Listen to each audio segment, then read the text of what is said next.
আসসালামু আলাইকুম সবাইকে। আজকে আমরা খুলনা বিশ্ববিদ্যালয়ের সি ইউনিট বা তোমাদের যেটা খুলনা বিশ্ববিদ্যালয়ের মানবিক বিভাগ আছে, বিশেষ করে তোমরা আইন স্কুল এবং কলা এবং মানবিক স্কুল, এই দুইটা স্কুল বেসিক্যালি সি ইউনিট বা আর্টসের জন্য খুলনা বিশ্ববিদ্যালয়ে। তো এইটার জন্য তোমরা কিভাবে 90 মিনিটের একটা প্রিপারেশন নিবা, আজকের এই ভিডিওতে আমরা কমপ্লিট আলোচনা করার ট্রাই করব। সো এই জন্য আজকের বিষয়টাই আমাদের হচ্ছে 90 মিনিটস ইন খুলনা ইউনিভার্সিটি। এটাকে তোমরা বিষয় মনে করতে পারো, অর্থাৎ 90 মিনিট তোমরা খুলনা ইউনিভার্সিটির সি ইউনিটের জন্য কিভাবে আসলে নিজেকে তৈরি করবে, অর্থাৎ এক্সাম হলের 90 মিনিট তুমি কিভাবে ট্যাকেল দিবা, এই বিষয়টা নিয়েই আজকে আমরা কথাবার্তা বলবো। সো ব্যাপারটা কি, তোমরা যখন খুলনা বিশ্ববিদ্যালয়ে পরীক্ষা দিতে আসবা তখন তোমরা এখানে 45-90 মিনিট আলাদা দুইটা ভাগ পাবো, অর্থাৎ এমসিকিউ এর জন্য তোমার 60 নম্বর এবং এইখানে 45 মিনিট, আবার তোমার লিখিতর জন্য 40 নম্বর, এইখানে 45 মিনিট। সো দুইটা মিলায়াই তোমাদের খুব ভালো পারফর্ম করতে হবে। এবং আশা করা যায় আমরা যদি প্রিভিয়াস ইয়ারের প্রশ্ন দেখি, খুলনা বিশ্ববিদ্যালয়ের নিজস্ব প্যাটার্ন দেখি, প্রশ্ন আসলে সহজ হওয়ার কোনো চান্স নাই। তার মানে যেহেতু আগের থেকেই খুলনা বিশ্ববিদ্যালয় কঠিন প্রশ্ন করে আর তোমাদের ঢাকা বিশ্ববিদ্যালয়ের প্রশ্ন অলরেডি কঠিন হয়ে গেছে বা তাদের জাত চেনায় ফেলছে, সো বিষয়গুলা এমন তোমাদের খুলনা বিশ্ববিদ্যালয়ে হবে।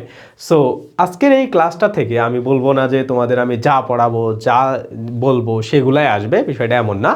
বাট আমি যেগুলো বলবো মোস্ট অফ দ্য কোশ্চেন তোমরা এগুলোর মধ্য থেকে ইনশাল্লাহ পেয়ে যাবা। ওকে, তো এটাকে আসলে সাজেশন ভাইবো না, সাজেশন আসলে সাজেশন না, ঠিক আছে?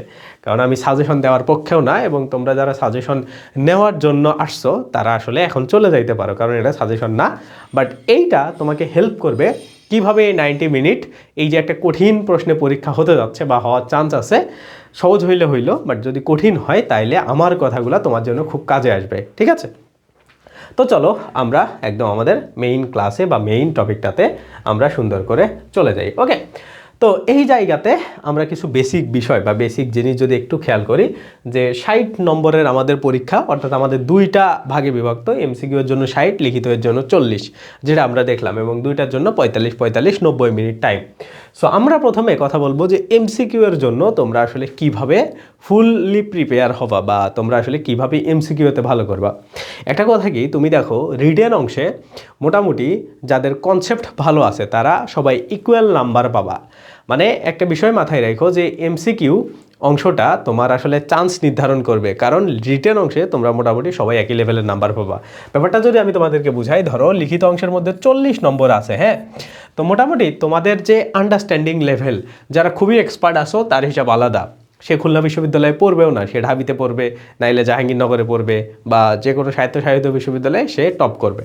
তো মোটামুটি যারা তোমরা খুলনা বিশ্ববিদ্যালয়ে ভর্তি হওয়া তারা এই রিটেন অংশের মধ্যে ধরো হাইস্ট নম্বর পাবা 25 থেকে 30-এর মধ্যে, হ্যাঁ, হাইস্ট, এর বেশি পাবা না কেউ। খুলনা বিশ্ববিদ্যালয়ের টিচাররা তারা নিজেদের স্টুডেন্টদেরকেই মার্ক দেয় না, মানে মেইন ভর্তি পরীক্ষা হওয়ার পরে তোমরা যখন এইখানে ভর্তি হবা, তোমরা দেখবা তোমরা যখন 100 মার্কের পরীক্ষা দিচ্ছ, তোমাদের 50-55 মার্ক পাইতে অবস্থা খারাপ হয়ে যাচ্ছে, মানে তোমার একাডেমিক লাইফে। সো ওই জায়গা থেকে খুলনা বিশ্ববিদ্যালয়ের টিচাররা মার্ক দেয় না, আবার যারা মনে করো দেয় তারা অনেক বেশি দেয়। তো নর্মালি এটা ডিপেন্ড করবে, মানে ডিপেন্ড আসলে করার কিছু নাই, এটা আসলে তোমরা মার্ক কম পাবা, কারণ যে ডিপার্টমেন্ট বা যে ডিসিপ্লিন আমাদের এখানে যখন তোমরা ভর্তি হবা তখন ডিপার্টমেন্টগুলোকে ডিসিপ্লিন বলা হয়। সো যে ডিসিপ্লিনের টিচাররা তোমাদের খাতা কাটবেন তারা আসলে কেউই তোমাদের আল্লাহর রাস্তায় মার্ক দিবে না, এটা হচ্ছে কথা। সো কম মার্ক দেওয়া একটা দিক থেকে ভালো, হ্যাঁ, যে সবাই কম মার্ক পেয়ে, কম নাম্বার পেয়ে আসলে ভালো ভালো সাবজেক্টে চান্স পাবা। সো মোটামুটি এই জায়গা থেকে আমি 25 থেকে 30 হাইস্ট কিছু ব্যক্তির মার্ক আসলে ধরে রাখতে পারি, এবং যারা চান্স পাবা তাদের মোটামুটি ধরো এরকম 20 থেকে এরকম 26-27 এই টাইপের মার্কই আসলে এর মধ্যেই লিখিততে থাকবে। অর্থাৎ এইখানে তোমরা হাইস্ট মানে লিখিতর যে মার্কটা আছে ওইটাকে যদি আমি পার্সেন্টেজ করি, সেই মার্কের হচ্ছে 60% সর্বোচ্চ তোমরা পেতে পারো, বা ধরো 65%ও পেতে পারো। সো 60-65%-এ মোটামুটি ধরো তোমার 20 থেকে 25 বা 30-এর মধ্যে মার্কটা আসবে। সো এইটা তোমরা সবাই মোটামুটি পাবা, কারণ প্রশ্নের যখন সবার কমন আসবে সবাই এরকম মার্ক পাবা, কারো কমন না আসলে সবাই খারাপ করবা। তো বিষয়টা হইলো এমন। তো তোমার আসলে চান্সটা পুরোপুরি নির্ভর করবে এই এমসিকিউ অংশের উপরে। মানে তুমি যদি এমসিকিউ অংশে খুবই ভালো করতে পারো এই 60 মার্কের উপরে, এইটাতে যদি তুমি ভালো মার্ক করতে পারো তাহলে এই মার্কটার সাথে এটা যুক্ত হয়ে যাবে। মানে ব্যাপারটা কেমন, ধরো তুমি ওই জায়গা থেকে 20 মার্ক পাইছো, লিখিত থেকে 20 মার্ক পাইছো, হ্যাঁ, এখন এমসিকিউ অংশ যেটা আছে এই অংশ থেকে ধরো তুমি 60-এর মধ্যে পাইছো হচ্ছে ধরো আমি ধরে নিলাম 45 মার্ক পাইছো, হ্যাঁ, তার মানে এখানে 65 নম্বর তোমার হয়ে গেছে। তার মানে এইখানে যে 65 মার্কটা হয়েছে এইটা মোটামুটি ধরো কঠিন একটা প্রশ্নের জন্য খুবই ভালো একটা মার্ক, হ্যাঁ। কারণ তুমি যদি দেখো লিখিত যখন থেকে চালু হয়েছে তখন থেকে এই 65, 66, 67 এইরকম মার্ক দিয়ে খুলনা বিশ্ববিদ্যালয়ে ল পাওয়া যায়, ল পাওয়া যায়, ইংলিশ, ইকোনমিক্স, টপ সাবজেক্টগুলো তুমি আর্টসের পাবা। সো এই জন্য বিষয়টা হলো এমন যে তোমার এই লেভেলের মার্কটাই ধরতে গেলাম আমি খুলনা বিশ্ববিদ্যালয়ের প্রশ্ন অনুসারে এটা খুবই একটা ভালো মার্ক। সো তার মানে এমসিকিউ অংশটা তোমার আসলে গেম চেঞ্জ করবে। যদিও সবাই বলে যে লিখিত অংশে ভালো করতে পারলে তাইলে তুমি ভালো করতে পারো, বিষয়টা এমন না, এমসিকিউ অংশে তোমার মেইন গেমটা চেঞ্জ হয়। ওকে, তাহলে আমরা চেষ্টা করবো যে কীভাবে আসলে এই 45 মার্কের টার্গেটটা আমাদের নেওয়া যায়, সর্বনিম্ন 45 মার্ক বা ধরো 40 থেকে 45-এর মধ্যে একটা আমি যদি জোন তৈরি করি, হ্যাঁ, 40 থেকে 45, তার বেশি পাইলেও সেটা তোমাদের জন্য ভালো। সো ধরে নিলাম আমি 40 থেকে 45-এর জন্য তোমরা কিভাবে পড়বা। তো তোমরা সবাই জানো এই বছর কিন্তু তোমাদের প্রশ্নের প্যাটার্নটা চেঞ্জ হয়ে গেছে, হ্যাঁ, মানে এই বছর আলাদা আলাদা মার্ক ডিস্ট্রিবিউশনটা হয়েছে। যেমন দেখো ইংরেজি অংশের জন্য তোমাদের 25 নম্বর, যেটা আগের বছরে 20 নম্বর ছিল। এই বছর বাংলা থেকে 10 নম্বর এমসিকিউ এর জন্য এবং জিকে থেকে 25 নম্বর, অর্থাৎ জিকে এবং ইংরেজি মিলায়া 25, 25, 50 এবং বাংলা থেকে 10, এই টোটাল 60 নম্বর। ওকে, তার মানে মার্ক ডিস্ট্রিবিউশনটা চেঞ্জ হয়েছে, ইংরেজিতে একটু মার্ক বাড়ানো হয়েছে এবং জিকেতে অংশতে মার্ক কমানো হয়েছে। মানে জিকে অংশ থেকে মার্ক ঠিক আছে, এই জায়গা থেকে মনে হয় কমানো হয়েছে। যাই হোক, মোটামুটি তোমার এইভাবে 60 নম্বর এবারে আসবে বা এবারের প্রশ্নের প্যাটার্নটা তোমার এইভাবে আসবে। তাইলে আমরা যদি প্রিভিয়াস ইয়ারের প্রশ্নগুলো দেখি এবং খুলনা বিশ্ববিদ্যালয়কে যদি একটু রিড করি বা খুলনা বিশ্ববিদ্যালয় নিয়ে যদি তোমাদের একটু চিন্তা ভাবনা থাকে, তাইলে তোমরা বুঝতে পারবে প্রশ্নগুলা কোন জায়গা থেকে আসে। তো প্রথমেই আমি তোমাদের যাব জিকে অংশের মধ্যে। কারণ কি দেখো, তোমরা যদি খেয়াল করো, বাংলাদেশের যত পাবলিকেশনের বই আছে সেই বইগুলা থেকে যত দিন যাবে আমি তোমাকে গ্যারান্টি দেবো বিশ্ববিদ্যালয়ে প্রশ্ন কম কমন আসবে। মানে যতদিন যাবে তত বইগুলা থেকে প্রশ্ন কম কমন আসবে। কারণ কি, এখন প্রশ্ন আর ওই বইয়ের ভাষা জায়গা থেকে করা হবে না। তোমরা এই বছর দেখতে পাও প্রতি বছরই বইয়ের রাইটাররা কি করে, তাদের নিজেদের বই থেকে দাগায়া মানে দেখবা স্পন্সর পোস্ট দিয়ে দেয় যে আমার বই থেকে 30-এ 30 কমন, 30-এ 28 কমন। এই বছর ঢাকা বিশ্ববিদ্যালয়ে ভর্তি পরীক্ষা হওয়ার পরে কতজনকে দেখছো যে 30-এ 30 কমন পোস্ট দিতে পারছে? দিতে পারে নাই। কারণ বিষয়গুলো এমন যে এখন যত দিন যাবে প্রশ্নের প্যাটার্নগুলো চেঞ্জ হচ্ছে। সো এই প্রশ্নের প্যাটার্ন চেঞ্জ হওয়ার পিছনেও কিছু রিজন আছে বা কিছু কারণ আছে। কারণটা কি, এখনকার যত প্রশ্ন আছে এগুলো আর ওই ধরো এই দেশের রাজধানীর নাম কি, মুদ্রার নাম কি, হ্যাঁ, এই টাইপের প্রশ্ন আসে না। এখন আসে যে কোন দেশে আসলে মুদ্রাস্ফীতি চলতেছে, সেই দেশের ইন্টারনাল বিষয় নিয়ে এখন প্রশ্ন চলে আসে। ঠিক আছে, সো আমার কথা আটকে যাচ্ছে না, আমার কথা তো আটকে যাওয়ার কথা না। তুমি লিভ নিয়ে আবার জয়েন করো জুমে, হ্যাঁ, আমার কথা আটকে যাওয়ার কথা না। সো বিষয়টা হলো ওইটা। ওকে, তার মানে কি আমরা এই প্রশ্নের প্যাটার্নটা চেঞ্জ হয়েছে এটা বুঝতে পারতেছি। তার মানে খুলনা বিশ্ববিদ্যালয়ে যদি তুমি আগের বছরের প্রশ্নটা দেখো, হ্যাঁ, মানে আগের বছরের প্রিভিয়াস ইয়ারের প্রশ্নটা যদি দেখো, আমি তোমাদের অ্যানালাইসিসগুলো আগেই দিয়েছিলাম, প্রথম ক্লাসের মধ্যেই দিয়েছিলাম। সো ওইটা থেকে তুমি যদি খেয়াল করো রিসেন্ট টপিক থেকেই তোমাদের প্রশ্ন প্রায় এই জায়গা থেকে 8 থেকে 9টার মতো প্রশ্ন চলে আসছিল, মানে শুধু সাম্প্রতিক বিষয়গুলো নিয়ে। ঠিক আছে, তার মানে তুমি যদি এখন দেখো 25 মার্কের যে তোমাদের জিকে আছে, এই জিকের মধ্যে 3 ভাগের 1 ভাগ প্রশ্ন তোমরা এবারও সেম টাইপেরই রিসেন্ট জিকে থেকে পাবা। রিসেন্ট জিকে থেকে কী কী পাবা? সম্মেলন, তারপরে ধরো সূচক, হ্যাঁ, ইন্ডেক্স যেগুলাকে বলা হয়, তারপরে বিভিন্ন প্রতিবেদনে কার কথা বলা হয়েছে এই রিলেটেড বিষয়। ওকে, তারপরে আমাদের সামনে নির্বাচন আছে, এই সাম্প্রতিক যে বিষয়গুলো আছে, সাম্প্রতিক বিষয়ে অনেক কিছু ঘটে যাচ্ছে। সো তার মানে সাম্প্রতিক বিষয়গুলো থেকে খুব বেশি প্রশ্ন আসবে। এবং বাংলাদেশের যত অ্যাডমিশন টেস্টের স্টুডেন্ট আছে তাদেরকে যদি জিকেতে আটকাইতে চায় কোনো ইউনিভার্সিটি, তাইলে তার সবচাইতে পছন্দের জায়গা হবে সাম্প্রতিক জায়গা, হ্যাঁ। কারণ তোমরা গ্যারান্টি দিয়ে কেউই বলতে পারবা না যে সাম্প্রতিকে তোমরা অনেক ভালো। হয়তো তোমরা 2-1টা ক্যাপসুল পড়ছো বা ধরো 2-1টা হচ্ছে হাইলাইটস পড়ে আসছো, এইগুলো পড়ছো, হ্যাঁ, কিন্তু তোমরা কেউ কনফিডেন্সের সাথে বলতে পারবা না যে তোমরা রিসেন্ট জিকেতে খুব ভালো করবা। তার মানে সবার উইকজন হচ্ছে এই জায়গায়। এবং তোমরা খুলনা বিশ্ববিদ্যালয়ে যখন আসবা দেখবা সাম্প্রতিক থেকে তোমরা জিকে 3 ভাগের 1 ভাগ প্রশ্ন পাবা। তাইলে এখন যে এই প্রশ্নগুলো আসবে এগুলা কিভাবে ট্যাকেল দিবা? দেখো, মানে যে কোনো বিশ্ববিদ্যালয়ে পরীক্ষা দেওয়ার আগে একটা জিনিস মাথায় রাখবা যে তুমি আসলে কতটা দাগাইতেছো, এইটা মেইন ফ্যাক্ট না। তুমি যদি অ্যাকচুয়ালি পড়াশোনা করো তুমি কতগুলো দাগাচ্ছ না, এটাই হচ্ছে তোমার চান্সের মেইন ফ্যাক্ট হিসাবে কাজ করবে।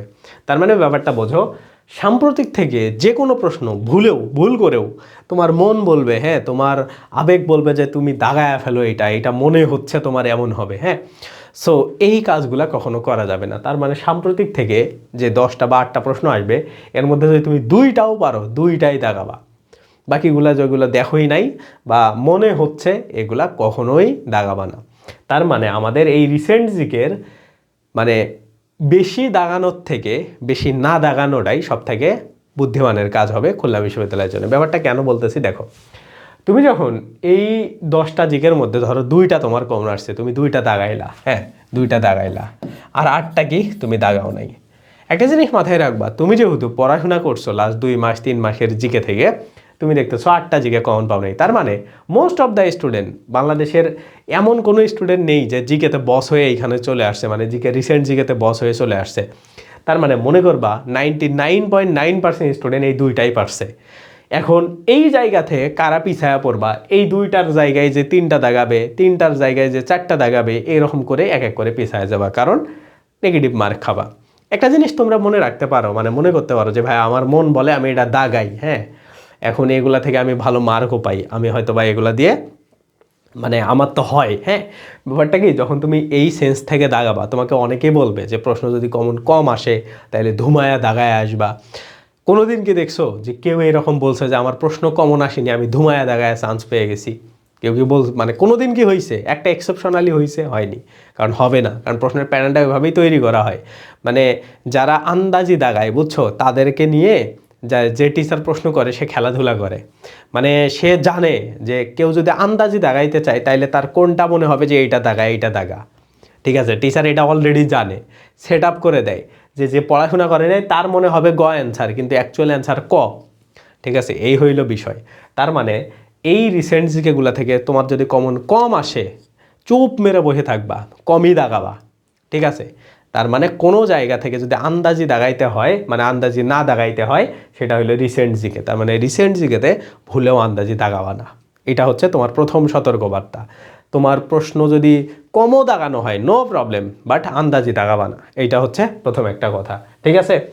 এইটা প্রথম কথা। অন্য জায়গা থেকে তুমি আন্দাজে দাগাইতে পারো, বাট শুধুমাত্র এই যে 10টা প্রশ্ন আসবে এর মধ্যে যদি তুমি একটাও না পারো, একটাও দাগাবা না, বাদ দিয়ে দিবা, ঠিক আছে। একটাও দাগাবা না, কারণ একটাও যদি তুমি দাগাও তোমার ভুল হওয়ার চান্স অনেক বেশি আছে। মানে ব্যাপারটা কি, তোমরা তো অনেকে মডেল টেস্ট দাও, দেখবা একদিন আন্দাজে দাগায়া 15টা দাগাইছো, 10টা হয়ে গেছে, একদিন আন্দাজে দাগায়া -10 মার্ক খেয়ে গেছো, ঠিক আছে। সো এই রিস্কগুলা কখনোই এই মেইন পরীক্ষাতে এসে নেওয়া যাবে না, ঠিক আছে। সো এটা হচ্ছে এখানকার রিসেন্ট জিকের বিষয়। এখন দেখো এই জিকেটা 10টার মতো প্রশ্ন তোমরা, 10টা বা 8টা, 8 থেকে 10টার মতো প্রশ্ন রিসেন্ট জিকে থেকে তোমরা পাবা। ওই যে আমি যে টপিকগুলো বলছিলাম জাস্ট ওগুলা থেকে আসবে, যেগুলো প্রথম ক্লাসের মধ্যে বলছিলাম। এরপরে দেখো বাংলাদেশ এবং ইন্টারন্যাশনাল জিকে, মানে বাংলাদেশ জিকে এবং ইন্টারন্যাশনাল জিকে, অর্থাৎ তোমরা যে বইগুলা থেকে পড়ো, হ্যাঁ সেই বইগুলা থেকে তোমরা 8 বা 10টা প্রশ্ন কমন পাবা। তো আমি ধরে নিলাম বাংলাদেশ জিকে থেকে একটু বেশি আসে, 6-7টা প্রশ্ন আসে। আন্তর্জাতিক জিকে থেকে ধরো 4 বা 5টা বেসিক প্রশ্ন চলে আসে, সেগুলো ধরো সংস্থা সম্পর্কে আসবে, তারপরে হচ্ছে যদি প্রণালী খালগুলা সম্পর্কে আসতে পারে, হ্যাঁ এই টাইপের বিষয়, বিশ্বযুদ্ধ সম্পর্কে দু একটা দিতে পারে, তারপরে ধরো সভ্যতাগুলা নিয়ে একটা দিতে পারে, এই টাইপের প্রশ্ন, ঠিক আছে।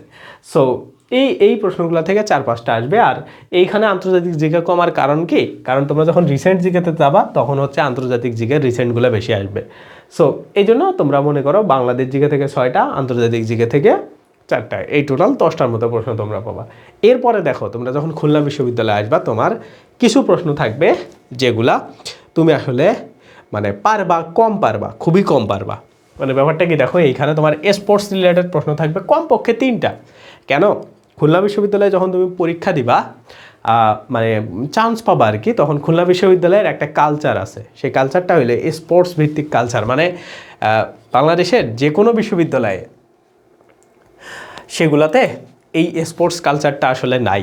স্পোর্টস কালচারটা বলতে কি বোঝায়, যে এইখানে খুলনা বিশ্ববিদ্যালয়ে 3টা বেসিক টুর্নামেন্ট হয় প্রতি বছর, ক্রিকেট, ফুটবল এবং ভলিবল, এবং এইখানে প্রতি বছরই 29টা ডিসিপ্লিন পার্টিসিপেট করে। মানে এইখানে যতগুলা ডিসিপ্লিন আছে সবগুলারই একটা করে টিম থাকতে হবে, সেগুলার মধ্যে প্লে অফ খেলা হয়, কোয়ার্টার ফাইনাল, সেমিফাইনাল, তারপরে ফাইনাল, এবং প্রতি বছর একটা নির্দিষ্ট টাইমে হয়। তোমরা তো এই বছর পরীক্ষা দিবা কত তারিখে, এই যে এই মাসের 19 তারিখে পরীক্ষা দিবা, এবং তোমরা ভর্তি হওয়ার পর তোমরা মেবি খেলতে পারবা এই বছর, আমি ঠিক জানি না, কারণ এই বছরের ক্রিকেট টুর্নামেন্টটা হচ্ছে 13 জানুয়ারি থেকে শুরু হবে। তোমরা যদি কেউ আশেপাশে থাকো 13 জানুয়ারির পরে খুলনা বিশ্ববিদ্যালয়ে জাস্ট একটু এসে দেখো, তাহলে দেখবা খেলাধুলার ভাইবটা কী লেভেলের থাকে এইখানে।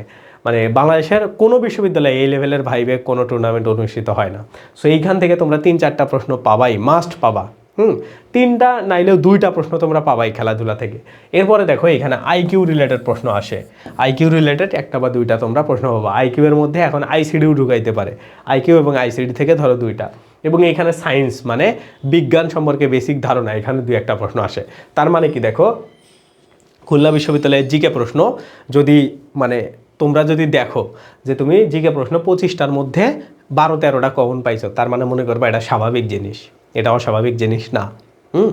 কারণ এইখানে স্পোর্টস রিলেটেড প্রশ্ন থাকবে, এগুলা থেকে পারবা। আইকিউ এবং সায়েন্স রিলেটেড ধরো 3টা প্রশ্ন আছে, রিসেন্ট জিকে সম্পর্কে ধরো তুমি তো 7টা প্রশ্ন কমন পাও নাই, এখানে আইকিউ আর সায়েন্স এই 3টা এখানে তুমি পাও নাই, মানে পারবা না, আর এইখানে রিসেন্ট জিকে থেকে 7টা পারবা না। তার মানে এইখানে যদি জিকের মধ্যে তুমি 25-এর মধ্যে 15 মার্ক পাও, মনে করবা এটা তুমি বেস্ট টপ 100 জনের মধ্যে তুমি আছো, মানে জিকে দাগানোর ক্ষেত্রে, ঠিক আছে। আর এই জুম লিঙ্কটা শেষ হওয়া মাত্রই আমি তোমাদের আবার একটা জুম লিঙ্ক দিব, সেটাতে তোমরা জয়েন হবা, ঠিক আছে। আমাদের প্রিমিয়াম সাবস্ক্রিপশনটা শেষ হয়ে গেছে। ওকে, তো বিষয় হলো এইটা। ওকে, তো এই জন্য এই জিনিসটাকে খুব ভালো করে মাথায় রাখবা, মানে জিকে অংশের ক্ষেত্রে এটা হলো মাথায়। তার মানে জিকে 25-এর মধ্যে 15 মার্কের তোমার মেইন টার্গেট থাকবে। ওকে, এরপরে আসো বাংলা অংশ নিয়ে। ওকে, বাংলা অংশ বা বাংলা বিষয়টা নিয়ে আমরা যদি একটু কথা বলি, দেখো বাংলা অংশে 10 নম্বর। এখন এই 10 নম্বরের জন্য আসলে তোমার সবচাইতে যদি বেশি মার্ক তোমরা উঠাইতে চাও, সেটা হলো এই বাংলা অংশ থেকে, কারণ এইখানে কোনো আনপ্রেডিক্টেড জায়গা নেই, এখানে সব প্রেডিক্টেড জায়গা আসবে। মানে তোমার সবচাইতে বেশি প্রশ্ন কমন আসবে এই বাংলা অংশ থেকে, সেটা হলো বাংলা ব্যাকরণ অংশ, বাংলা সাহিত্য অংশ, বীজরচন অংশ, আর হচ্ছে বাংলা প্রথম পত্র। এই সবগুলা মেলায় 10টা প্রশ্ন তোমরা পাবা। তো আশা করি তোমাদের সাহিত্য নিয়ে যে ভয়টা ছিল সেটা আর নাই, কারণ আমি তোমাদের একটা 1 শট ক্লাস নিছি, ওইটা থেকেই আশা করি তোমাদের সাহিত্যের 1টা বা 2টা প্রশ্ন যেগুলো আসবে অন্যান্য স্টুডেন্টরা পারবে না, হ্যাঁ, যে তো সেই জায়গা থেকে তোমরা 1-2 মার্ক বেশি আগায় থাকবা। আর বিরোচন, বাংলা প্রথম পত্র আর ব্যাকরণ, এগুলোর কথা আসলে বলার কিছু নেই, কারণ মুখস্থ অংশ যে যত বেশি মুখস্থ করবা তার তত এইখান থেকে কারেক্ট। আর বাংলা প্রথম পত্র তো এটা দুধ ভাত হওয়ার কথা, মানে খুবই ইজি হওয়ার কথা তোমাদের অ্যাডমিশন টাইম পর্যন্ত। আর ব্যাকরণ তো এইটা আসলে আমার 17 ঘন্টার যে ক্লাসটা আছে, বা তোমরা আমাদের ব্যাচে যদি ক্লাসগুলো করো তোমার আর কোনো প্রবলেম থাকার কথা না। সো ধরো এইখান থেকে 10 নম্বরের আমি মনে করি এইটা তোমার হচ্ছে মানে চান্স আগায় দেওয়ার, মানে এখানে 10টা প্রশ্নই তুমি কমন পাবা যদি তোমার পড়াশোনা থাকে, তোমার পড়ার বাইরে কোনো কিছু আসবে না, 10টা প্রশ্নই তোমার বাইরে মানে ভিতর থেকে আসবে। ধরো তুমি চাপের মধ্যে একটা সর্বোচ্চ ভুল করতে পারো, অথবা 2টা ভুল করতে পারো, তার মানে ধরো এইখান থেকে 8টা প্রশ্ন তুমি গাইড করতে পারবা। তার মানে বাংলা অংশ থেকে ধরো 8টা বা 9টা, আর এইখান থেকে 15টা। তারপরে আসো ইংরেজি অংশের মধ্যে। এখন ইংরেজি অংশের মধ্যে দেখো, তুমি যদি দেখো আগে কম্প্রিহেনশন আসতো না, কিন্তু এই বছর কম্প্রিহেনশন আসার চান্স আছে, কারণ আগের বছরে 20 মার্ক ছিল, এই বছরে 25 মার্ক, 5 মার্ক বাড়ায় দিছে। তো যেহেতু 5 মার্ক বাড়ায় দিছে, সেটার জন্য কম্প্রিহেনশন বা প্যাসেজ থেকে তোমাদের প্রশ্ন আসতে পারে, এবং প্যাসেজটা খুবই মানে কঠিন হবে না, এটা সহজ টাইপেরই হবে, যে সে একটু ঠান্ডা মাথায় যে শব্দার্থ বেশি জানো বা ওয়ার্ড মিনিংগুলো ভালো করে করতে পারবা, সে এইখান থেকে ভালো করতে পারবা, ঠিক আছে। সো এই জন্য কম্প্রিহেনশনটা নিয়ে টেনশনের কিচ্ছু নাই, এটা আল্লাহর রাস্তায় ছেড়ে দিবা, এবং এটা আসলে তোমার পুরো ভোকাবুলারির দক্ষতা যাচাই করবে। ওকে, তারপরে দেখো ইংরেজি গ্রামার, মেমোরাইজিং পার্ট এবং লিটারেচার থেকে, এবং ইংরেজি প্রথম পত্র থেকে। গ্রামার থেকে তোমরা 8টার মতো প্রশ্ন পাবা, এবং ইংরেজি মেমোরাইজিং অংশ থেকে বেশ প্রশ্ন পাবা।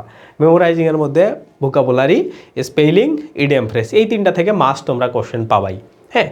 তারপরে আরও 2-1টা তোমাদের 1 ওয়ার্ড সাবস্টিটিউশন, এইসব 2-1টা থেকে থাকতে পারে। সো মোটামুটি এইখান থেকে 7টার মতো তোমরা প্রশ্ন পাবা।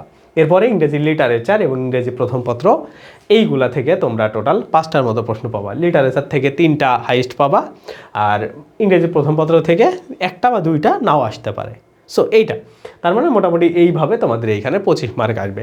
সো এই 25 মার্কও আসলে আউট অফ দ্য বক্স তোমাদের প্রশ্ন আসবে না।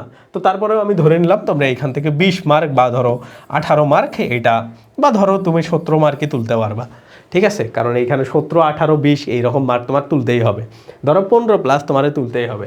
তার মানে তুমি যদি চিন্তা করো এইখানে ধরো 16 মার্ক, বাংলায় ধরো 9 মার্ক, এইখানে 25, আর এইখান থেকে ধরো কত 25-এর মধ্যে ধরে নিলাম 15, বা ধরো এখান থেকে 12-13 ধরে নিলাম, 15 ধরে নেওয়াই যায়, কারণ 10টা দিকে তুমি বাদ দিয়ে দাও 15। তার মানে এইখান দেখো 40 মার্ক তোমার এমসিকিউ অংশ থেকে আসা উচিত, ঠিক আছে? তো তুমি যদি মনে করো 60-এর মধ্যে তুমি 40 পাইছো, তাইলে মনে করবে এটা ভালো একটা মার্ক, মানে খুবই ভালো মার্ক, খারাপ মার্ক না। ওকে, সো এই হচ্ছে তোমাদের বিষয়। তার মানে প্রশ্ন যদি দেখো কঠিন হয়েছে, নর্মালি এইরকমই হবে আমি যেটা বললাম। সো হতাশ হওয়ার কিচ্ছু নাই। তো তোমরা দাগাবা কীভাবে, মানে টাইম ম্যানেজমেন্টটা কীভাবে করবা, এই জিনিসটা আমি দেখায় দিই। তো তার আগে আমি তোমাদের জুম লিঙ্কটা আবার দিচ্ছি, তোমরা একটু জয়েন করো, ঠিক আছে? খেলাধুলা সাম্প্রতিক রিলেটেড প্রশ্ন হয়, ডিপ থেকে প্রশ্ন হয় না, ঠিক আছে? খেলাধুলা সাম্প্রতিক রিলেটেড বেশি প্রশ্ন আসবে। ফুটবল বিশ্বকাপ নিয়ে প্রশ্ন আসার চান্স আছে। আচ্ছা দাঁড়াও, আমি তোমাদের লিঙ্ক দিচ্ছি, আবার তোমরা সবাই জয়েন করো।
সো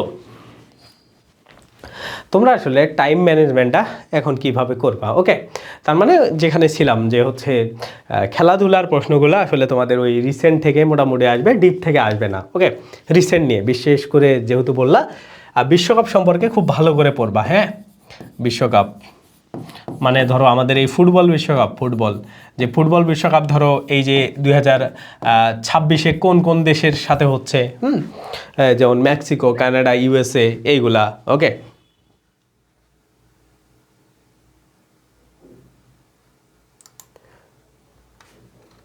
কথা শোনা যাচ্ছে না কেন? কথা তো শোনা যাওয়ার কথা।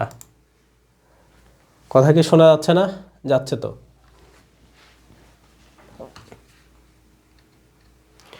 ওকে, সো এইটা হচ্ছে বিষয়। ওকে, ফুটবল বিশ্বকাপ এটা নিয়ে জানবা, আর বেসিক কিছু ওকে এগুলা নিয়ে জানবা।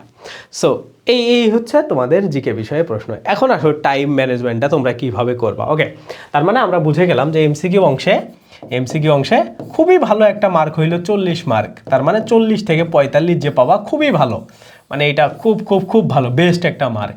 ওকে, তার মানে ধরো এই যে 60টার মধ্যে ধরো 50টা হইতে হবে। তার মানে তুমি এইখান থেকে বুঝতে পারলা যে তোমার আসলে দাগানো উচিত কয়টা।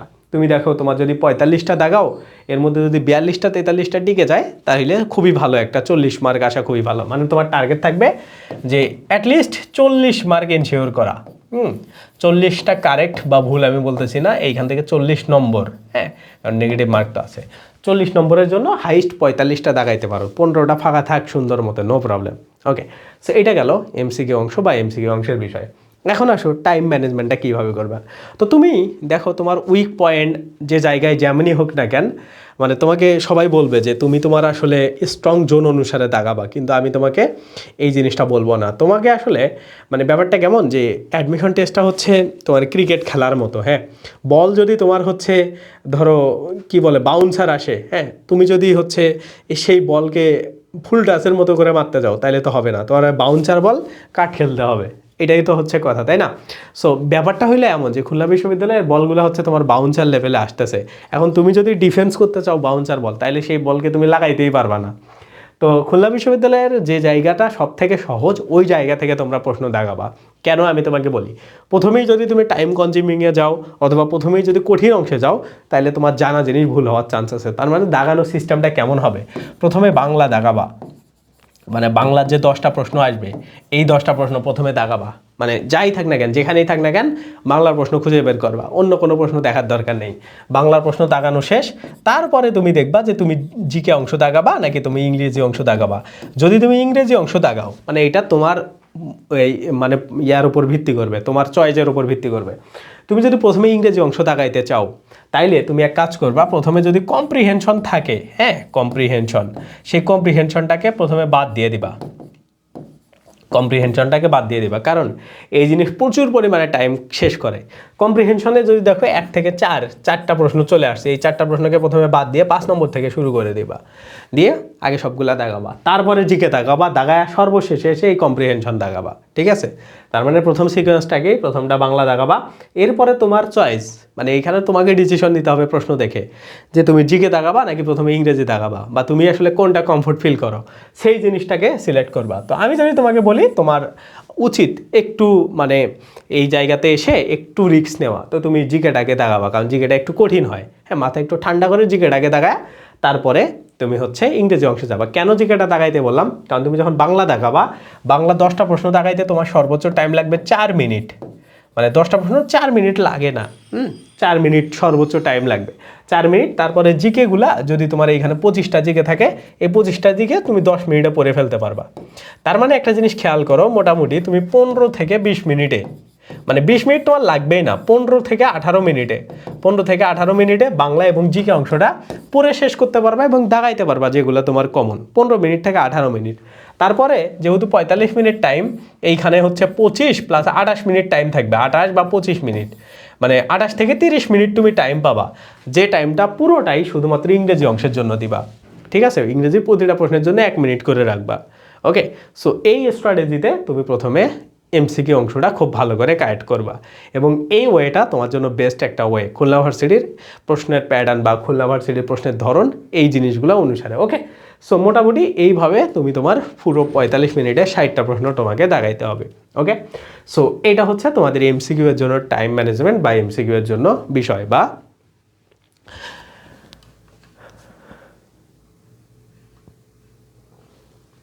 ঠিক আছে, হ্যাঁ রেকর্ডের ভার্সন দিয়ে দিব, নো প্রবলেম। সো এই হচ্ছে তোমাদের টাইম ম্যানেজমেন্ট বা টাইম ম্যানেজমেন্টের বিষয়। তার মানে তুমি বুঝে গেলা যে তোমার আসলে কীভাবে প্রশ্নটা এক্স্যাক্টলি দাগানো উচিত, মানে আমি যেটা বেস্ট মনে হয় প্রশ্নের প্যাটার্ন অনুসারে সেটা তোমাকে বললাম, ওকে।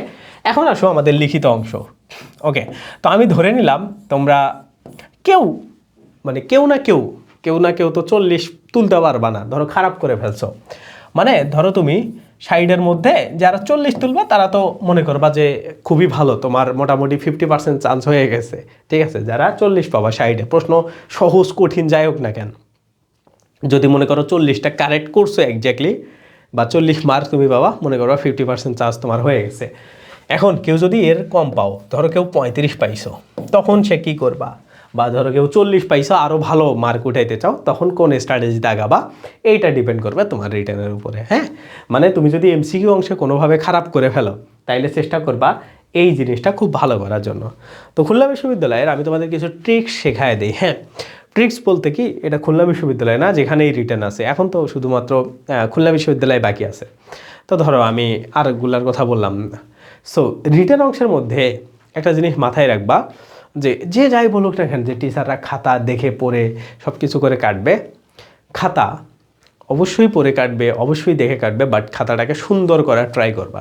আমাদের নর্মালি কি হয় জানো, আমরা যখন এমসিকিউ অংশে খুবই খারাপ করে আসি, বা আমরা ধরো জানা অংশ ভুল করে ফেলছি, হ্যাঁ, বা ধরো জানা জিনিস আমরা ভুল করে ফেলছি, তখন আমরা এসে প্রেশার খেয়ে যাই, এবং ওই প্রেশারে আমাদের জানা জিনিসগুলো বারবার আমাদের কাটতে হয়।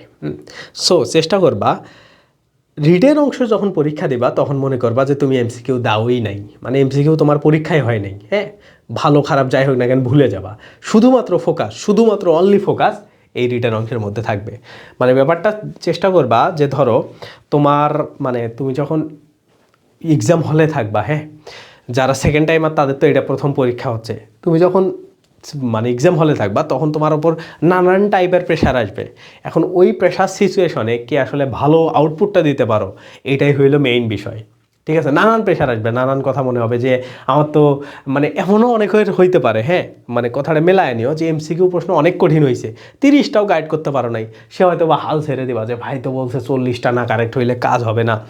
তুমি বিশ্বাস করো, যদি তুমি পড়াশোনা করো, তুমি যদি মনে করো যে তোমার 30টার বেশি হইতেছে না, তার মানে মনে করবা যে তোমার চান্স 60 লাগবে না, 50-এই তুমি টপে ঢুকে যাবা।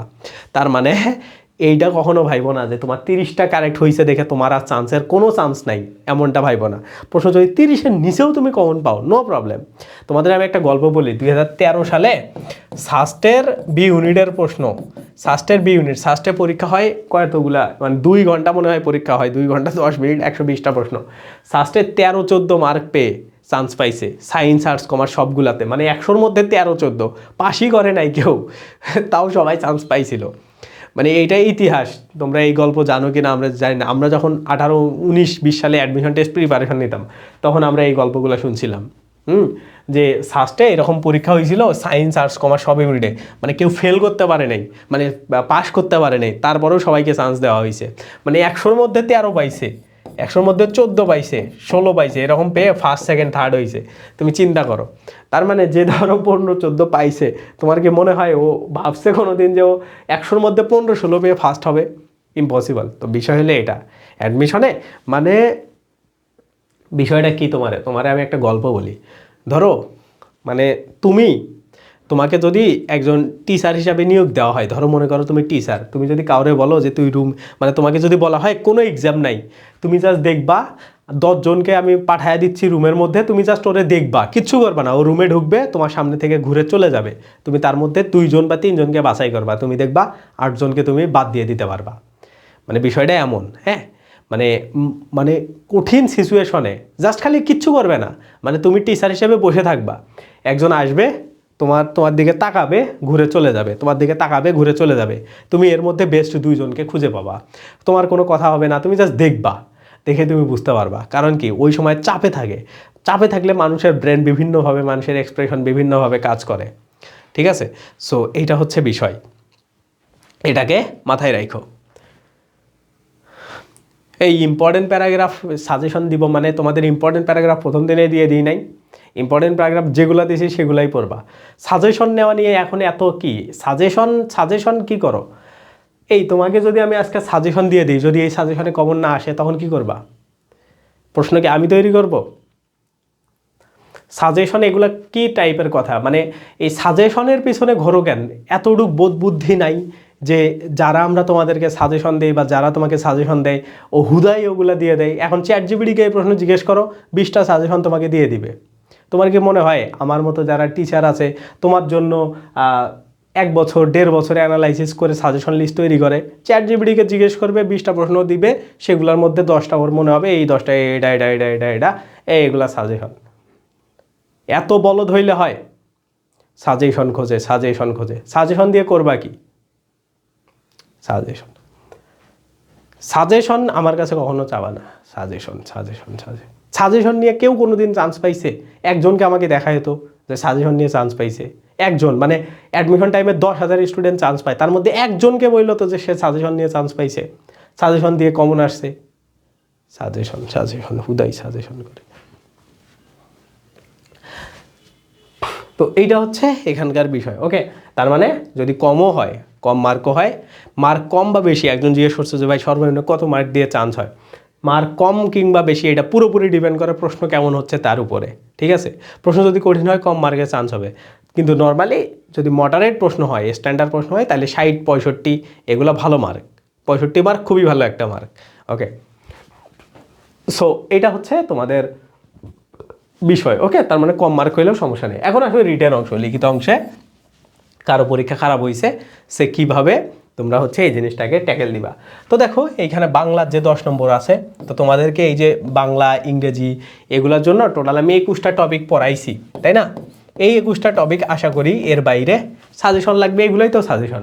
21টা টপিক পড়াইছি, এই 21টা টপিকের বাইরে তোমার আশা করি আর কিচ্ছু লাগবে না। এগুলা খুলনা বিশ্ববিদ্যালয়ে এই যে 1 থেকে শুরু করে 21 নম্বর টপিক, এর মধ্যে আশা করি তোমরা 30+ মার্ক কমন পাওয়া।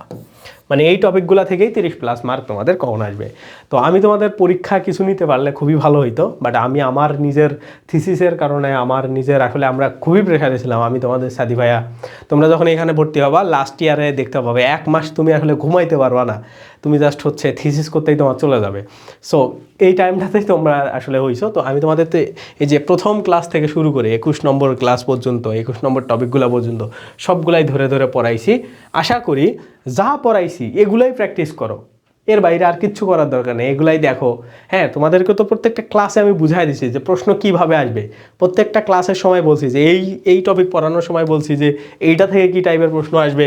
এইটা পড়ানোর সময় তোমাকে বলা হয়েছে ধরো যে এই লিটারেরি টার্ম থেকে কিভাবে আসবে, ফিগার অফ স্পিচ থেকে কিভাবে আসবে, ভয়েস চেঞ্জের সময় সাদি তোমাদের বলে দিচ্ছে যে কীভাবে আসবে।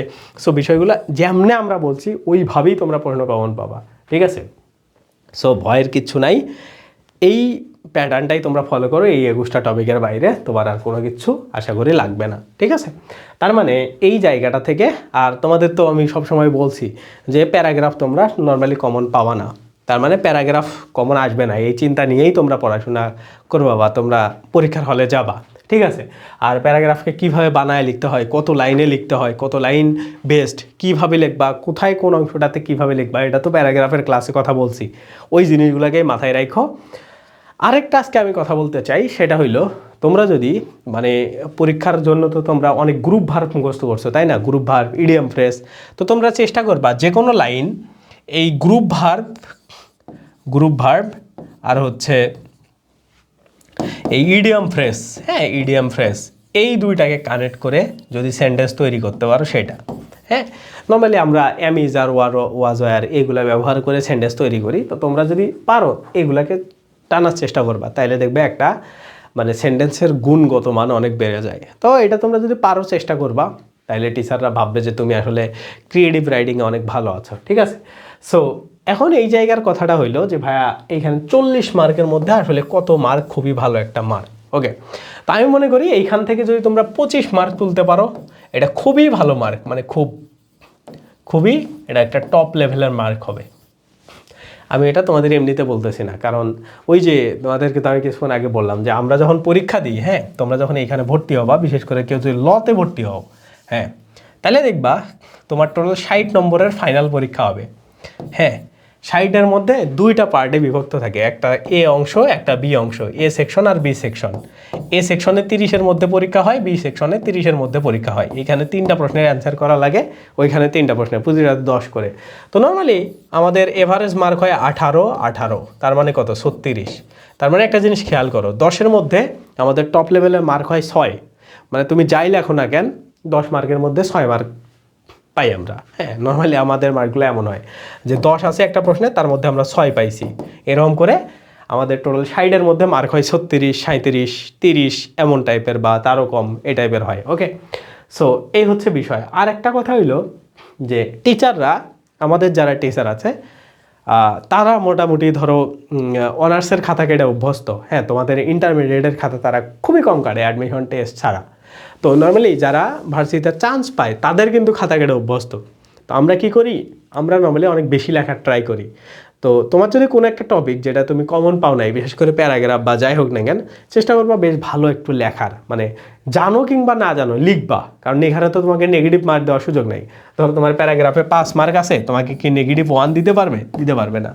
দিলে 0 দিবে, নাইলে তোমাকে 1 দিবে। তো তোমাকে যদি 1 দেয় বা ধরো 0.25 দিল তোমাকে, এই 0.25-এ কিন্তু তোমার চান্স আগায় দিবে। সো এই বিষয়গুলোকে মাথায় রাখবা, ওকে? তো এটাই হচ্ছে তোমাদের কথাবার্তা। আর এইখান থেকে তো কোন কোন টপিক থেকে কীভাবে প্রশ্ন আসে এইগুলা নিয়ে তো তোমাদের পুরো কোর্সটাই আমরা ক্লাস করাইছি, মানে পুরো কোর্সে বাংলা থেকে কি, জিকে থেকে, এইখান থেকে কি, হ্যাঁ, এমসিকিউ ইংলিশ, এটা রিটেন। সো কোথা থেকে কি সেগুলো নিয়ে তো আমরা কথাবার্তা বলছি। সেই জন্য আমি আর এটাকে বাড়াইলাম না। রিটেন অংশের জন্য যা পড়াইছি, যেমনে পড়াইছি সেগুলোর উপরেই তুমি পুরোপুরি ডিপেন্ড করে পরীক্ষা দিতে আসবা, ঠিক আছে? সো এটাই হচ্ছে তোমাদের জন্য মোটামুটি কথা। আর এইখানে কিছু বিষয় আছে, সেই বিষয়গুলো হইলো এইখানে টাইম ম্যানেজমেন্টটা কীভাবে করবো, ওকে?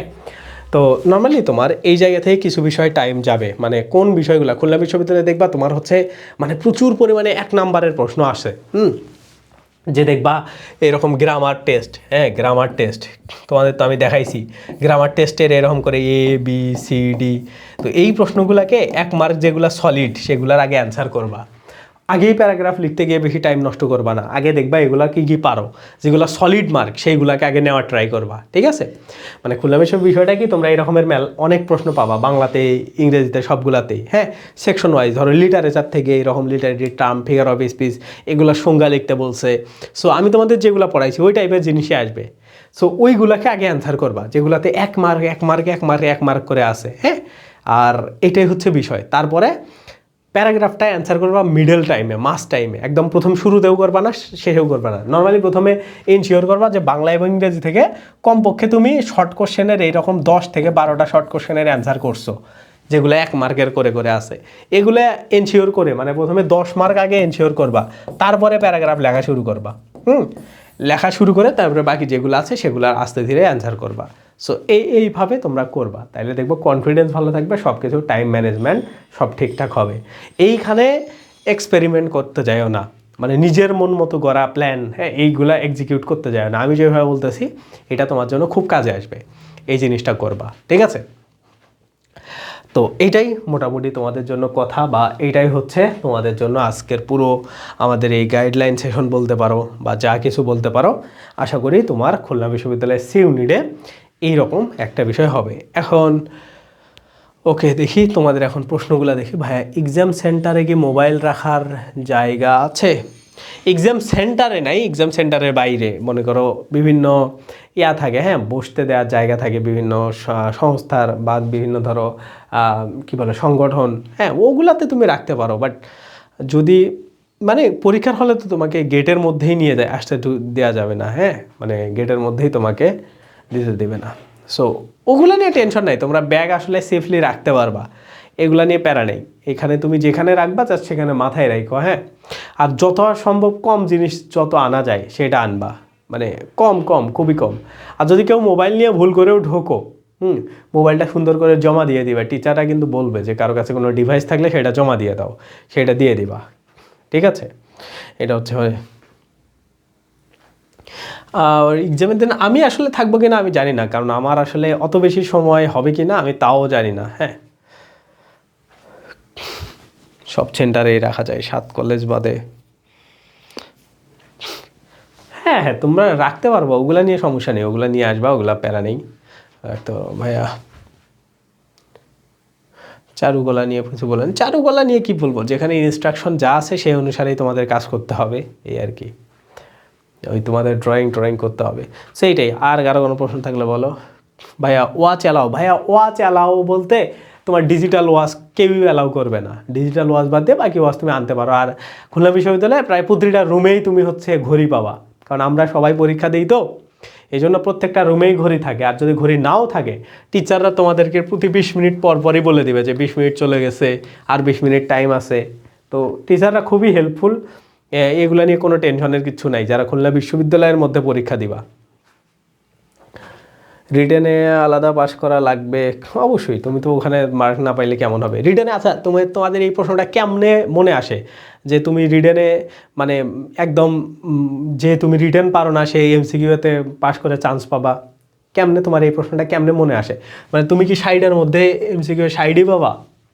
রিটেনে পাস করতে গেলে তো তোমার 15-16 মার্ক পাইতে হবে, এখানে কি 60-60ই পাবা? ধরো এখান থেকে 40 পাইলা, 40 দিয়ে চান্স পাবা? জীবনেও চান্স পাবা না। এখানে কি যে তুমি মানে এটা কি আমার বিশ্বাস করতে বলো যে রিটেনে তুমি 15 পাইতে পারবা না, সে MCQ এসে 50+ মার্ক তুলতে পারবা? এটা কি কখনো সম্ভব? জীবনেও সম্ভব না, এটা কখনোই পারবা না। সেইগুলা বেহুদা কথা বলে লাভ নেই কোনো।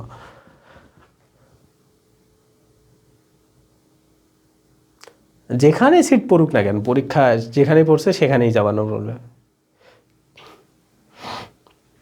পাশ করে কি করবা তুমি খুলনা বিশ্ববিদ্যালয়ে? তোমার যদি পজিশন, হ্যাঁ মানে এইখানে ধরো তোমার সিট আছে সব মেলায় 338টা মাত্র, মানে তোমাদের এই বছরের সিট হলো 338টা আর্টস থেকে। ওই কোটা মোটা সব বাদ দিয়ে 338টা সিট। তার মানে মোটামুটি মনে করো যে প্রথম 1000 জনের মধ্যে 1000 জন যাবে কিনা তাও ডাউট আছে। এবছর প্রথমে পরীক্ষা হচ্ছে, আবার এখানে ভর্তিও প্রথমে হইতে হবে। ধরো প্রথম 700 জনের মধ্যে তুমি যদি না থাকতে পারো, পরীক্ষাতে অ্যাপ্লাই করছে ধরো তোমাদের কমপক্ষে 60,000 স্টুডেন্ট যারা আর্টস থেকে আসো, 60,000-এর মধ্যে চান্স পাওয়া 700 জন, মানে 700 জনের মধ্যে না থাকতে পারলে তুমি চান্সই পাবা কিনা ডাউট আছে। সো তুমি পাশ করে কি করবা? পাশ করে তোমার পজিশন হবে এরকম করে 10,000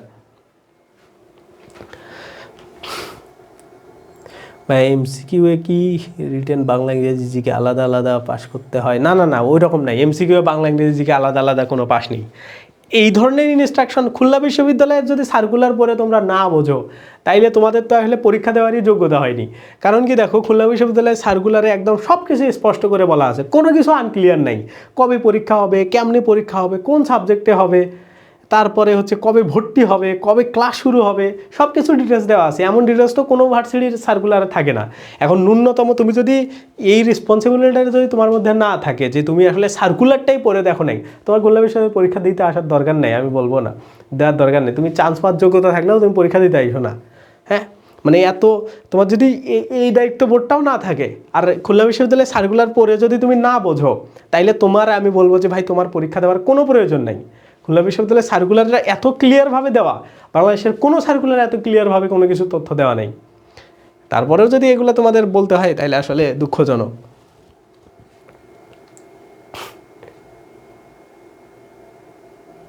না, কোনো এসব আলাদা সিট নাই এবার। মানে এবার এমন না যে তুমি কমার্স থেকে পরীক্ষা দিছো, তুমি কমার্সের সাথে লড়াই করবে, এগুলো না। যে বেশি মার্ক পাবা সেই চান্স পাবা। এইখানে যদি আর্টসের 300 জন চান্স পায়, আর্টসেরই 300 জন পাবে। কমার্সের 300 জন পাইলে কমার্সেরই 300 জন পাবে সিট। সায়েন্সের পাইলে সায়েন্সেরই পাবে। যার মার্ক বেশি থাকবে সেই চান্স পাবে। এবার আলাদা আলাদা করে সিট নাই তো। এবার কি এমন আছে যে লতে ধরো আর্টস থেকে 13 জন, সায়েন্স থেকে 13 জন, কমার্স থেকে 13 জন, এমন তো নাই। ল থেকে বলা হয়েছে 40টা সিট আছে। এখন 40টার মধ্যে যে 40 জন সব থেকে বেশি মার্ক পাবা সেই 40 জন চান্স পাবা, নর্মাল হিসাব।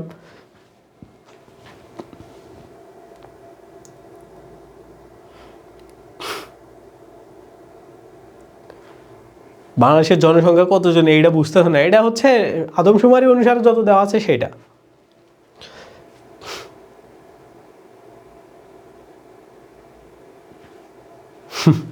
পাশে কি কেউ বসবে কারো সাহায্য পাবো? তোমার কি মনে হয় যে অ্যাডমিশন টেস্টে কারো দেখে তুমি চান্স পাইতে পারবা? মানে কেউ তোমারে দেখাবে, আর দেখাইলেও তো তোমাকে সাইলেন্ট এক্সপেল করে দিবে। মানে তুমি যদি কারোর দেখে ইয়া করো, টিচারকে তোমাকে বলবে দেখো কেন দেখো কেন, তোমার তোমার তোমার সুন্দর মতো খাতাটা নেওয়ার পরে ওই জায়গাতে এরকম করে ক্রস দিয়ে দিবে। তুমি জানবাই না যে তোমার এক্সপেল করা হয়েছে। তোমার কি মনে হয় অ্যাডমিশন টেস্টে যে তোমরা অনেক অনেক ভালো পরীক্ষা দিয়ে মাঝে মধ্যে দেখো তোমার রোল আসেনি, কেন আসেনি? তোমার কি মনে হয় টিচার তোমাকে বলবে, বকা দিবে যে এই তুমি দেখতেছো কেন, দেখলা কেন? তোমাকে জবাব দিই জাস্ট ও দেখছো, তুমি একজনকে দেখছো, তার মানে তুমি শেষ। তুমি যত ভালো পরীক্ষায় দাও তোমাকে সাইলেন্ট এক্সপেল করে ফেলছে। প্রতি বছরই আমাদের স্যাররা এসে তো গল্প করে যে আমরা প্রতি বছরই প্রত্যেকটা রুমে কমপক্ষে 2-1জনকে সাইলেন্ট এক্সপেল করি। মানে প্রতিটা রুম থেকে 2-1জন করে প্রতি বছর সাইলেন্ট এক্সপেল হয়। টিচার কি তোমাকে এরকম করে বলবে যে আমার তোমার এই বিষয়টা ভালো লাগে নাই? তার কি খেয়ে দিয়ে কোনো কাজ আছে? তোমাকে সে চিনে, ওর ইচ্ছা হয়েছে যে দেখছে যে এইটা তুমি নিয়ম বহির্ভূত কাজ করছো, সুন্দর মতো তোমার বেঞ্চটা খালি মনে রাখবে যে এই বেঞ্চের শেষ। তারপরে খাতাটা যখন দিবা সুন্দর মতো দেখবা, তোমার খাতায় কাটবে না, তোমার কিচ্ছু দেখবে না। তোমার কি মনে হয় এগুলা কি হয়? অ্যাডমিশন টেস্ট তুমি যেখানেই দাও না কেন সাইলেন্ট এক্সপেল করে দিবে তোমাকে, যেখানেই দাও। কোনো টিচার তোমাকে কিছু বলবে না। তোমরা যদি সবাই মিলে দেখা দেখিও করো, চিল্লাচিল্লি করো, টিচাররা একটা টু শব্দও করবে না, বলবে তুই আরও কর, আরও 2-4 জন অ্যাড হয়ে যা।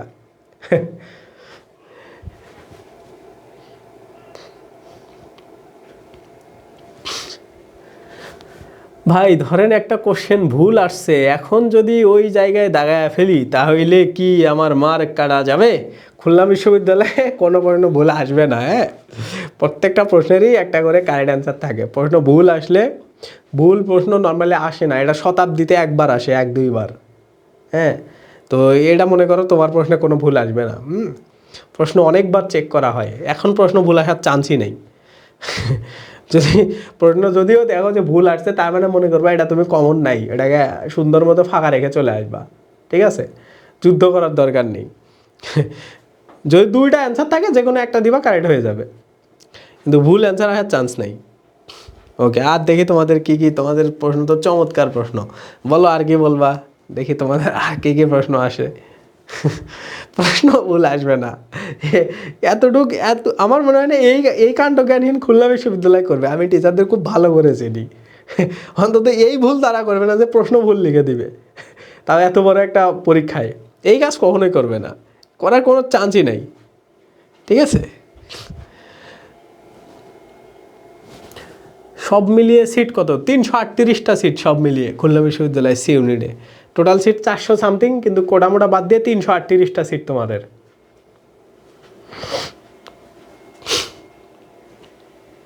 338টা 1000-এর মধ্যে থাকার ট্রাই করবা, তাইলে চান্স পেয়ে যাবা। টপ 1000, তার বাইরে যাবে না।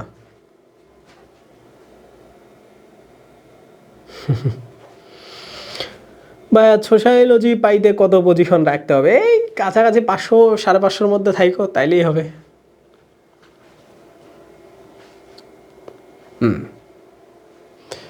ভাইয়া ক্যাপসুল পড়লে কি হবে? হ্যাঁ পড়ো, নো প্রবলেম, সাম্প্রতিকের জন্য একটা ভালো করে পড়তে হবে, যেটাই পড়ো খুবই ভালো করে পড়বা। ওকে, তারপরে আর কার কি প্রশ্ন?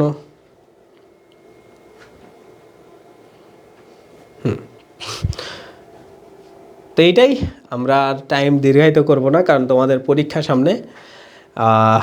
এই পর্যন্তই আজকের ক্লাস, আর তোমাদের সাথে আর হয়তোবা আমাদের পরীক্ষার আগে আর দেখা হচ্ছে না, কথাও হচ্ছে না। সো মোটামুটি আমি তোমাদের যতটুকু পারছি ট্রাই করছি। বা ডেভেলপমেন্ট স্টাডি সাবজেক্টটার জন্য কি অনেক মার্ক পেয়ে পাস করতে হয় না, লাস্ট মার্ক থেকে ডেভেলপমেন্ট স্টাডিজ পাওয়া যায়, no problem. Education, development studies খুবই ভালো সাবজেক্ট। কিন্তু পোলাপান ভর্তি হইতে চায় না, আবার রেজাল্টও খুবই ভালো হয় ডেভেলপমেন্ট স্টাডিজে, ভর্তি হয়ে যাওয়া যদি পেয়ে যাও। সো খুলনা বিশ্ববিদ্যালয়ের সবগুলো সাবজেক্টই খুবই ভালো। হ্যাঁ, সো ডিএসএ আসলে মানে পোলাপান মেয়ে মানুষ বেশি, মেয়েরা অনেক বেশি ভর্তি হয়ে যায়। হ্যাঁ, সো এই জন্য ডেভেলপমেন্ট স্টাডিজ নিয়ে আসলে ছেলেপেলেরা কম কথা বলে একটু। সো ব্যাপার না, খুবই ভালো সাবজেক্ট, ওইটা খুবই ভালো সাবজেক্ট। হ্যাঁ, খুলনা বিষয়ে সবগুলো সাবজেক্টই ভালো, এক্সট্রা সাবজেক্ট কম তো এই জন্য আর কি। সো যাই হোক, মোটামুটি এইটাই যেটা বলছিলাম, যে তোমাদের সাথে পুরো একটা জার্নি আমাদের হয়ে গেছে। আর পুরো অ্যাডমিশনে আমি জাস্ট তোমাদের পরীক্ষাগুলো যদি নিতে পারতাম আমার খুবই ভালো লাগতো, বাট আমি নিতে পারি নাই। বাট তোমাদেরকে আমি আশা করি আমি তৈরি করে দিছি, হ্যাঁ, যে কিভাবে তোমরা আসলে ট্যাগেল দিবা পরীক্ষাগুলো। ওকে, একটা পরীক্ষা নিয়েছি তো, বাট তোমাদের রেজাল্ট দিতে পারি নাই, কিন্তু দেখছি আমি তোমরা সবাই খুবই ভালো লিখছো যারাই পরীক্ষা দিছো। সো এভাবে লিখলেও আশা করি তোমাদের আর প্রবলেম হবে না।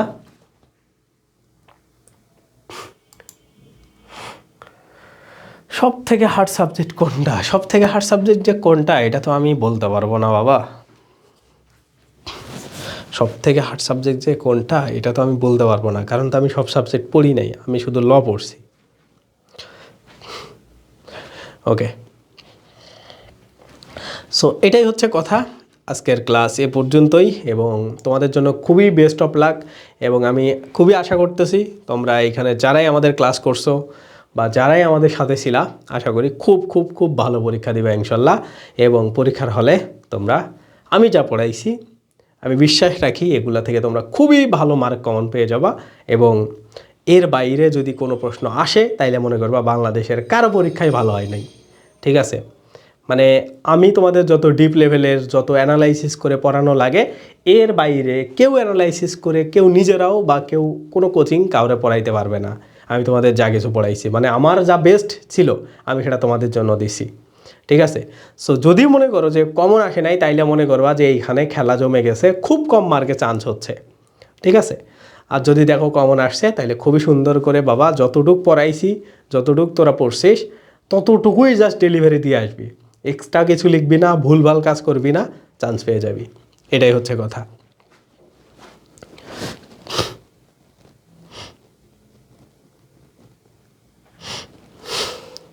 ঠিক আছে, এইটাই সব থেকে নিরাপদ।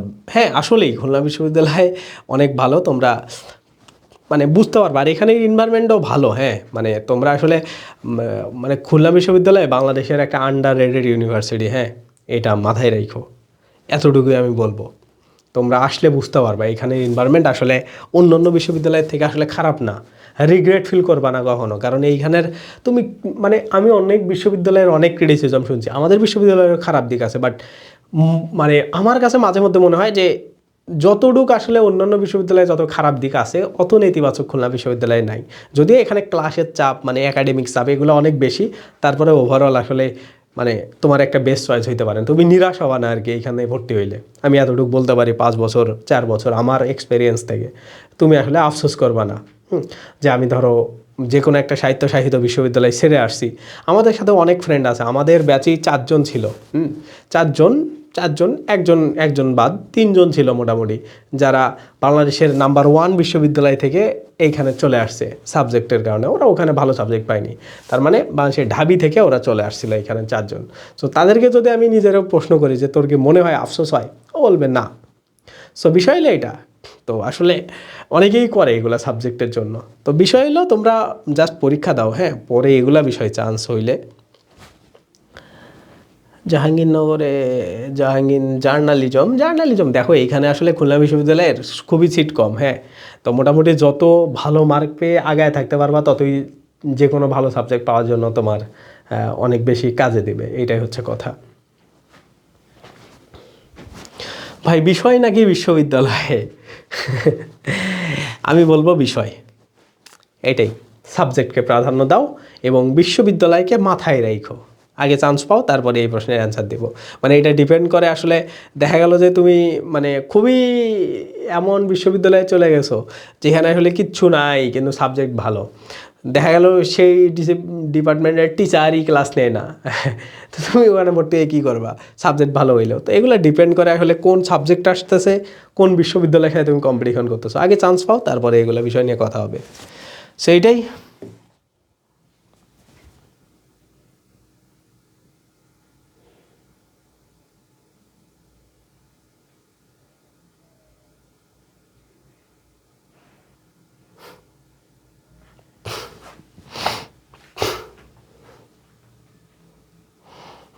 তো এইটাই হচ্ছে কথাবার্তা।